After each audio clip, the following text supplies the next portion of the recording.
Rungta steel company लुहा छड़ बहुल भाव में बिक्री हेबा पई बॉलीवुड्र नामी दामी कलाकार माने विज्ञापन माध्यम प्रचार करुवा बेले एबे सही लुहा छड़ चोरंक दृष्टि रे पड़िछि।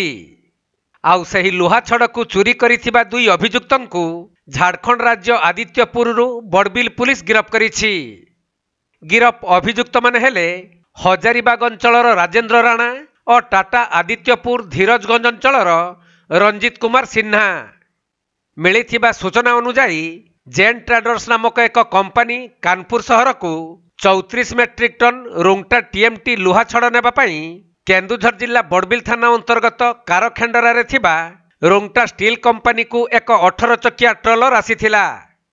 पर ट्रलरटी लुहा छड़ लोड करी कानपुर अभिमुखे जाउथवा बेले टाटा आदित्यपुर रास्ता रे होइथिला हेराफेरी, जहाँकि ट्रक्र मालिक टाटा आदित्यपुर धीरजगंज अंचलर रंजित कुमार सिन्हा और हजारीबाग अंचलर राजेंद्र राणा फर्जी बिल तैयारी करी रोंगटा टीएमटी लुहा छड़ को बिक्री करिबा पई चक्रांत करिथिले।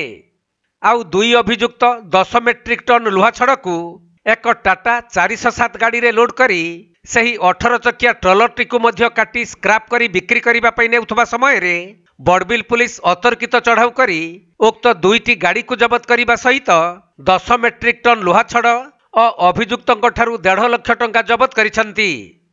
परे उभय अभियुक्तों नाम रे मामला रुजु करी बड़बिल पुलिस सेमानंकु कोर्ट चालान करिछि।